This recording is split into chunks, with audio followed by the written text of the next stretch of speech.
Hello everybody and welcome back to another episode of The Train Station. As always, I am your host A-Train, and with me once again is Darrell. And today we're going to be talking a little wrestling. We got the biggest scam of the summer coming up next Saturday, August 21st.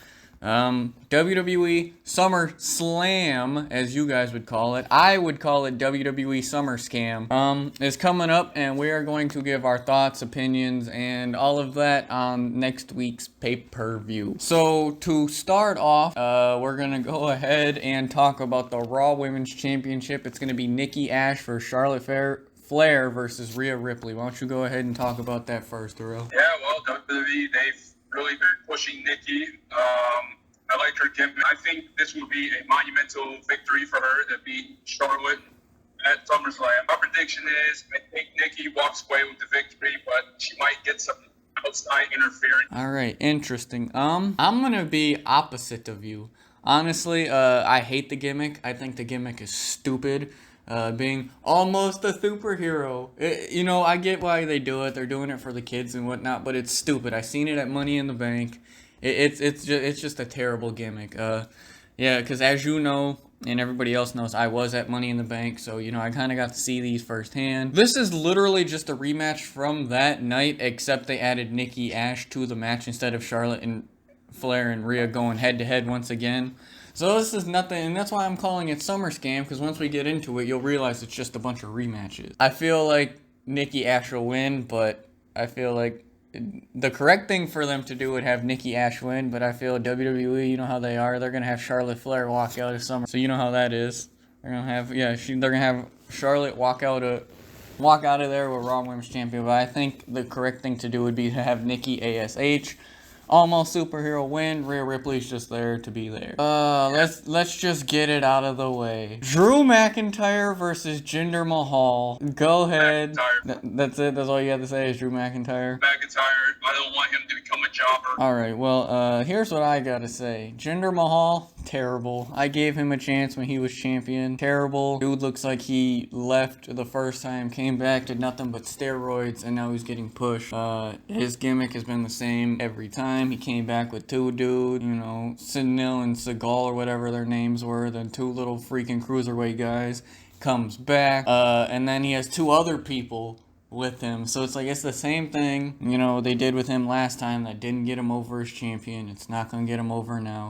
But at the same time, I think Drew McIntyre didn't need to be on this card at all. I think they have done, especially you could tell at Money in the Bank, being there live, the reaction for him was kind of, they're kind of against him now, just because he's kind of been shoved so far down our throats that people are kind of getting tired of him. They both, the first time they were in WWE, these two were in a stable together, 3MB, with Heath Slater, who's no longer with the company. But I think Drew McIntyre will win, even though if he loses, it doesn't really mean too much. But yeah, I think Drew McIntyre will win. They're literally battling over a sword. Yeah, you heard him right, ladies and gentlemen, a sword. The storyline for this feud is, you stole my sword and I want it back. You have got to be kidding. And although it's not an official match, so yes, I have Drew McIntyre winning, and although it's not an official match, it'll probably happen.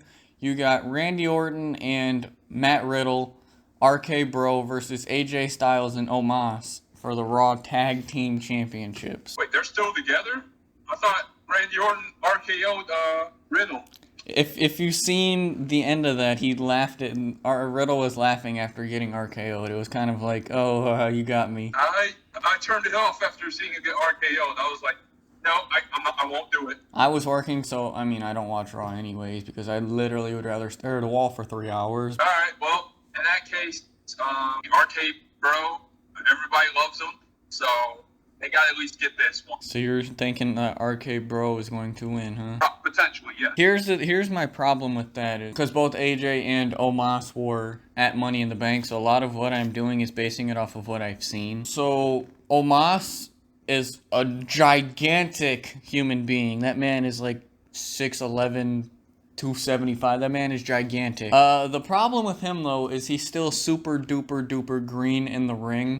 He's got to get a little bit faster for his size. He's got to learn. He's just got to kind of learn a little bit more. So I don't think taking the titles off him and Styles right now is the best decision, just because, like I said, Omos being so green in the ring. There's not a better person to learn from than a guy like AJ Styles, who is the top of his craft even at his age. He's slowing down a little bit, but he's still, relatively one of the best in the entire company. So there's no better person to learn from. And then the other thing with that is, I think once they lose the tag titles, there's nowhere for either of them to go right now.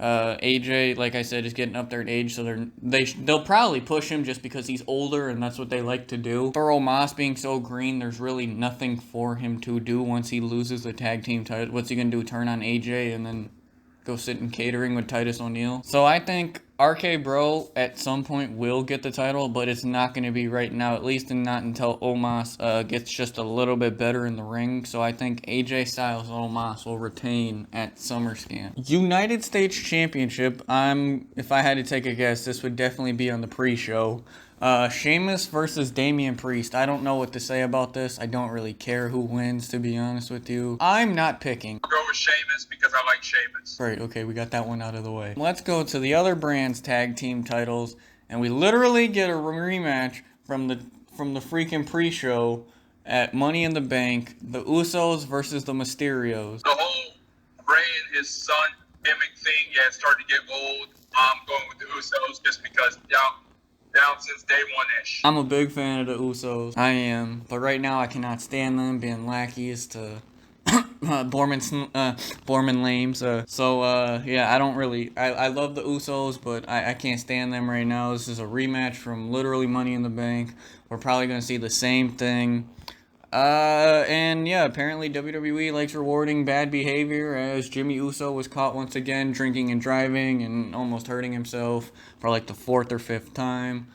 And they're doing all of this, which we'll get into later. They're doing all of this for The Rock. And so the Usos will win because, that's going to be the storyline going forward, which we will get into. Alright, next we have a feud that I seen start at Money in the Bank, and it made the booking behind it made absolutely no sense, but we're going to talk about it.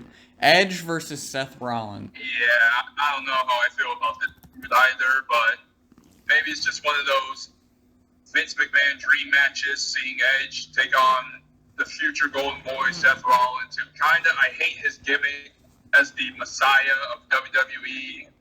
They kind of just, they're letting him fall through. I'm going with Edge because they're probably going to give him the bounce back, comeback victory for losing the Universal title to Roman Reigns. Alright, here's what I have to say about this. Watching exactly... Before the match even started at SummerSlam, or at Money in the Bank between Edge and Roman Reigns, this is literally what I did. I sat in my seat, and I said, here comes Edge. Edge got a giant pop. Out come Roman. I said, the Usos are going to interfere. They're going to get taken out by the Mysterios, and then Seth Rollins is going to come in and cost Edge the match. And guess what happened? It happened just like that. Literally, step by step. Here's the thing I don't understand. Seth Rollins was mad at Edge for costing him a shot at the Universal Championship or whatever, right? So, Edge is moments away from winning the championship. And then Seth Rollins comes in and interferes. So, if your problem is with Edge, why not have Edge win the title?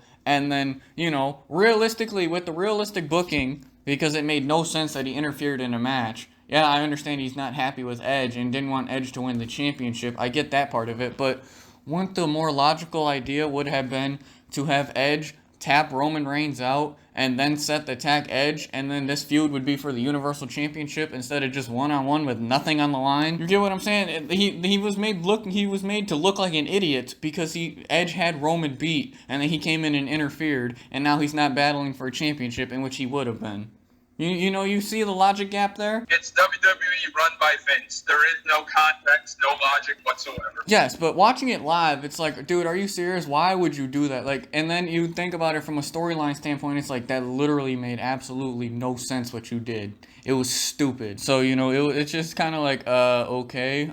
Edge is at that point in his career, though, where he's going to put the younger guys over, or he's going to put guys.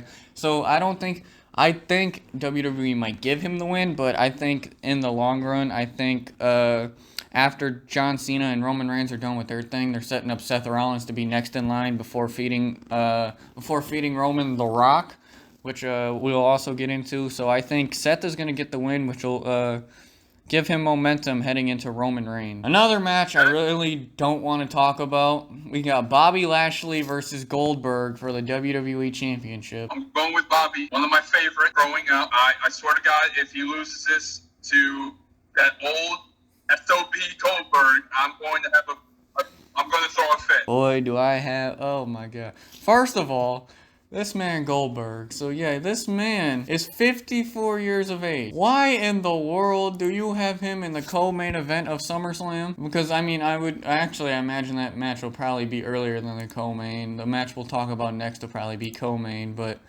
why is a 54-year-old battling for the quote-unquote most prestigious title in your company? Why did you bring Goldberg back? You don't have anybody else for him. And I think that's part of the problem of why they brought Goldberg back. Much like the situation we'll talk to with John Cena later on. They don't have anybody for Bobby Lashley. They squashed Kofi. They completely killed all the momentum that Drew McIntyre had. Yeah, so I think, I hate to say this, but I think Goldberg is walking out of SummerSlam with the WWE Championship, which is why I said it's called a scam, because they're completely ripping you off. Yeah, So yeah, but anyways, yeah, what I would think and what would logically be the best explanation to have happen would be to have Bobby Lashley beat Goldberg, have Big E, who won Money in the Bank, cash in on Bobby Lashley and win the WWE Championship, because the storyline is there. He beat Xavier Woods. He squashed Kofi. All this beef he has with the New Day would, come full circle with Big E winning the WWE Championship for not only him, but for Kofi and Xavier Woods as well. I like it. Oh, that would be a great booking, but it's WWE, so it's not going to happen.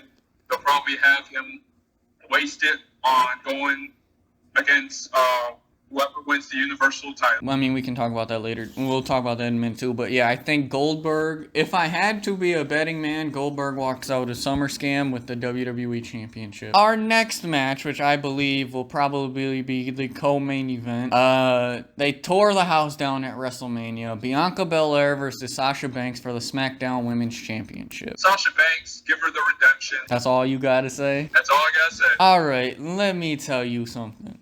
Alright, obviously their main event was a great match. It was probably match of the entire show, or the entire event, to be honest with you, over the 2 days. Their match was fantastic. Sasha Banks being a full-blown heel is absolutely needed. It's long overdue. God, she was getting so boring and stale as a babyface. But the thing I hate with that is they have had her turn heel the exact same way every single time. She's a babyface, she wins the title, she goes away for a little bit, she comes back, she teams with the champion that she lost to, turns her back on the champion. It's been done the same way every single time, and that's why I think, as much as I like the heel turn, it was underwhelming because it's been done so many times. As far as the match goes, everybody knows I love me some Sasha Banks. I'm tired and sick and tired of the 4 horsewomen though. Her, Becky Lynch, Bayley, Charlotte Flair.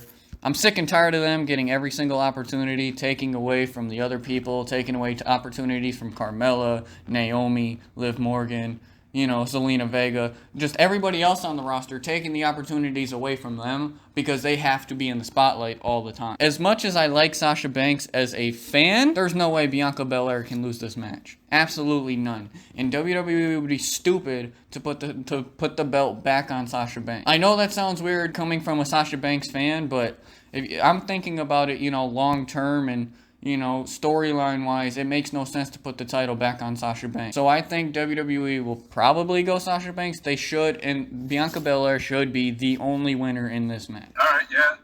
That sounds logical. Because then once Bianca wins the title, you can have her go. There's plenty more opportunity, and yes, obviously, I think Bianca Belair, it's tough because she's being a babyface, so they might give the title to Sasha just because Sasha is the dominant heel on the brand, and then you can go and you can have her face like Toni Storm, Tegan Knox, Shotzi Blackheart. There's so much more options with with Sasha Banks being the champion. But like I said, I'm sick and tired of the horsewomen. They need to go away for a while. But, you know, Bianca could have some great feuds with some other baby faces on the roster. Her versus Toni Storm would be pretty solid. Her versus Naomi would be solid, which I think they should go after this, is because the rumors are that Naomi is now on SmackDown. So what they could do is, since she's associated with the Usos, who are associated with Roman, and they have that whole storyline going on, they could have Bianca versus Naomi, have Naomi win, and have the bloodline, you know, be champion, the champion of the entire show, you know, and run the show their way. So you could have Bianca versus Naomi, which sounds fantastic. You could have Bianca versus Liv, Bianca versus Selena, Bianca versus Toni Storm, you know.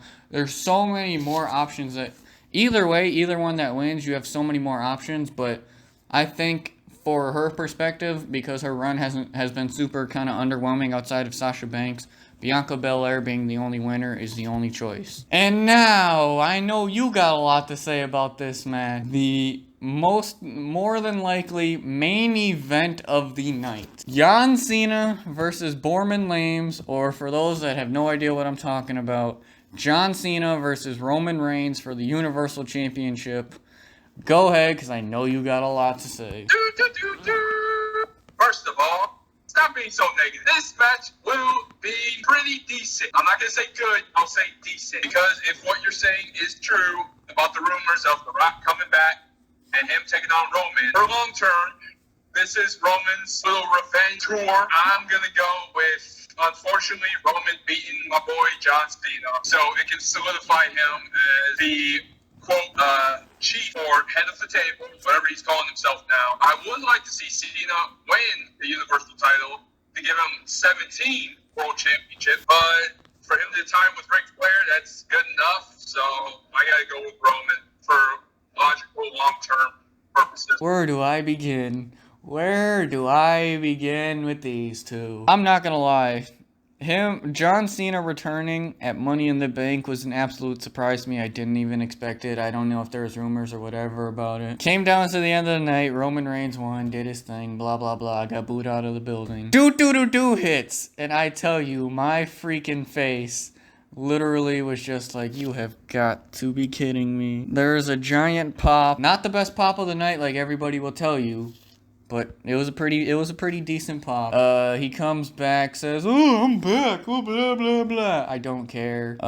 You know, comes back, "I'm next in line for Roman Reigns," and blah, blah, blah. Here's the problem. Much like in Bobby Lashley's case, they ain't built nobody up for Roman Reigns.